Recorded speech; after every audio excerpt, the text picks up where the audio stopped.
परम शांति बाबूजी। बाबूजी आपका स्वागत है। आज हम आपके साथ एक बहुत इंटरेस्टिंग क्वेश्चन लेके आए हैं। दुनिया में कई लोग कई संस्थाएं ये मानती है कि शिव परमात्मा जो है कोई भी मनुष्य में प्रवेश कर सकता है। क्या आप इसके बारे में क्या कहना चाहते हैं? क्या ये पॉसिबल है? परमात्मा शिव जो है वो कोई मनुष्य में, चाहे स्त्री हो चाहे पुरुष हो, क्या शिव परमात्मा मनुष्य में प्रवेश करेगा? सबसे पहला क्वेश्चन।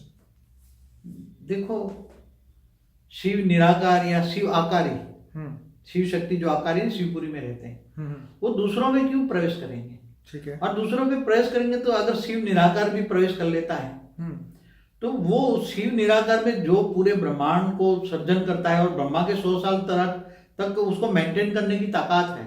ठीक है। तो शिव तो परम प्रकाश का है, निराकार शिव परम प्रकाश है। तो वो तो आत्मा के सामने तो कुछ भी नहीं। वो तो धरती पर अगर ये इसका धरती पर ये निराकार धरती पर भी आ जाए ना तो भी पूरी धरती को एक सेकंड में परम प्रकाश में कन्वर्ट कर दे, पूरी धरती को। तो कैसे एक मनुष्य में आएगा, किस एक आत्मा में आएगा? वो तो धरती पर परम धाम छोड़कर वो कैसे आएगा? आएगा ही नहीं। मतलब भारत के कोई भी शास्त्र में वैसे भी नहीं लिखा कि शिव परमात्मा या कोई भी देवी देवता जो है मनुष्य में किसी में प्रवेश करे। शिव ने आज तक किसी एक बुद्धि चलाओ कि शिव निराकार के अंदर इतनी पावर है कि वो पूरे ब्रह्मांड को चलाता है। तो ब्रह्मांड को सर्जन करने की और चलाने की शक्ति इतनी है कि वो एक आत्मा में क्यों प्रवेश करेगा? एक मनुष्य या स्त्री या पुरुष के अंदर क्यों, और कर कैसे सकता है? वो तो धरती पे वो निराकार परम धाम छोड़कर अगर जहां जहां भी जाएगा तो वो सारी दुनिया, उसकी ग्रेविटी की पावर इतनी है कि वो सारा सब कुछ उसमें समा जाएगा, ये खत्म हो जाएगा बाबूजी। सब कुछ उसमें समा जाएगा।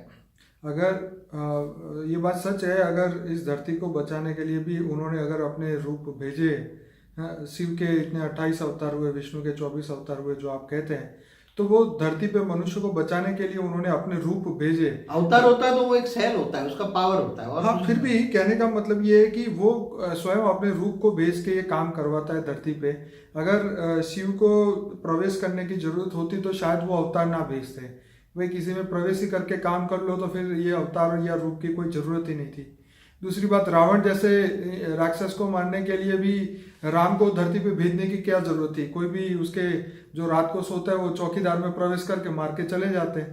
पर ये मतलब ये इतना सोचने वाली बात है कि इतने अवतारों को भेजने के बाद मनुष्य को इतना प्रेम करते हैं वो कि बार बार अपने रूपों को भेज के धरती को बचाने की कोशिश उन्होंने की है। तो मनुष्य में क्यों प्रवेश करेंगे? यही बात जो है आज लोगों को समझ नहीं आ रही है।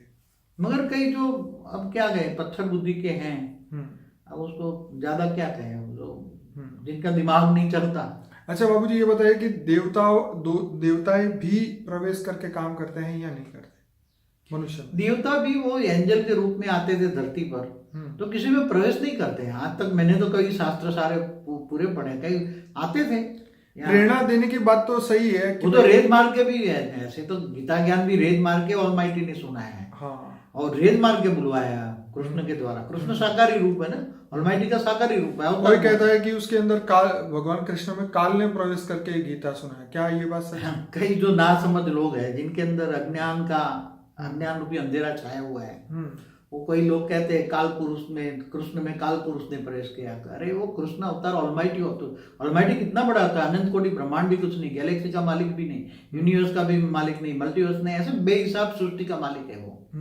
और वो ऑलमाइटी ऑथोरिटी हमारे ब्रह्मांड में आकर गुप्त वेश में पूरा मल्टीवर्स बदलने का कार्य कर रहा है।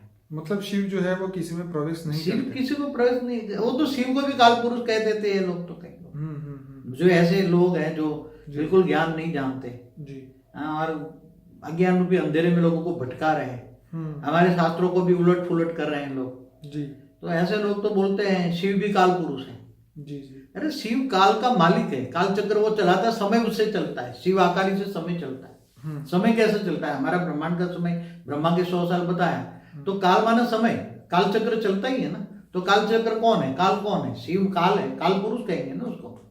मगर काल पुरुष के अर्थ में वो समय चलाने वाला है। ठीक है, समय को चलाने वाला है। समझ में आया? तो चलिए, ये तो बहुत अच्छी बात है बाबूजी कि शिव परमात्मा किसी में प्रवेश नहीं करते। जो लोग भी ये बातें या दावा करते हैं उनको फिर से इस बात पे सोचना चाहिए कि ये बातें वो ना करें, या फिर अपने जो ज्ञान है उसको फिर से जांच करें कि सत्य ज्ञान क्या है।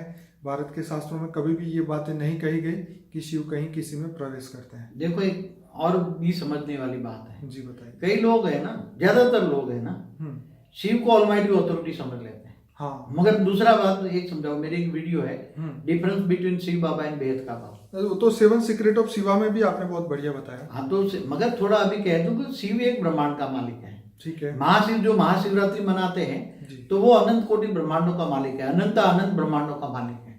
ठीक है। और इससे ऊपर भी परम महाशिव है, यूनिवर्स का मालिक है, परम परम परम महाशिव है जो मल्टीवर्स का मालिक है।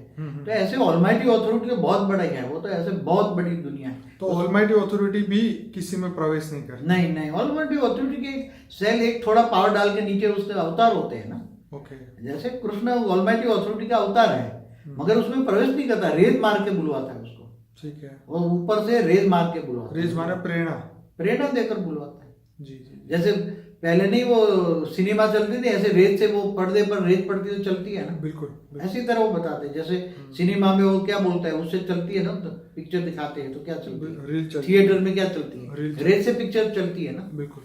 तो ऐसी तरह वो रेत मार के ज्ञान देता है ना, रेत मार के बुलाता है। जी जी जी।